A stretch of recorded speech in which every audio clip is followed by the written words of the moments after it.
Mahigit 7 milyong pisong halaga ng ecstasy ang nasamsam ng Bureau of Customs sa Maynila.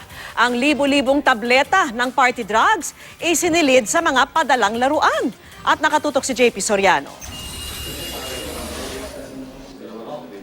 Ang 5,000 piraso ng ecstasy at 5 bloke ng amphetamine na ito galing sa 5 parsel na isinilid sa mga kahon ng kotse-kotsehan at idiniklara sa Bureau of Customs bilang mga laruan. Tinatayang nasa 7.5 million pesos ang kabuuang halaga o 1,500 pesos kada piraso. Isa na ito sa pinakamalaking nabistong package ng ecstasy tablets na tinangkang ilusot bilang isang parcel o padala.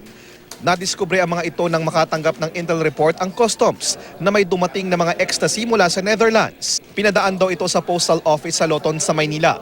Bago ito mapuntahan ng consignees, naamoy na ng mga drug sniffing canine units ang mga parcel at matapos suriin ay napatunayang mga ecstasy nga. These kind of drugs are intended para sa mga high-end consumer o yung mga mahilig mag-party na mga batang drug dependents.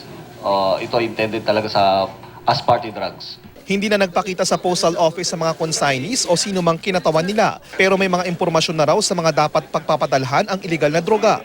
Tinitingnan ng PIDEA kung may kaugnayan ng padalang ecstasy sa ilang naaresto kamakailan.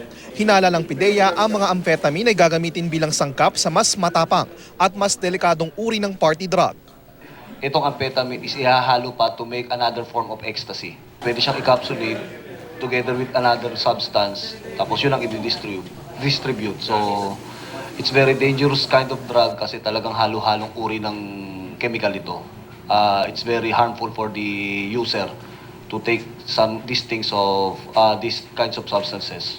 At sa kabila ng malawakang kampanya ng gobyerno kontra droga, ay meron pa rin daw mga nangangahas na mga drug pushers na magpasok ng illegal na droga sa bansa, kaya babala ng Customs Commissioner.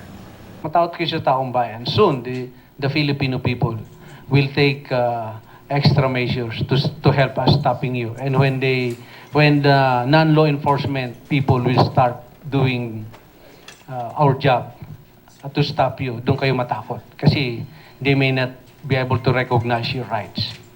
JP Soriano, nakatutok 24 oras.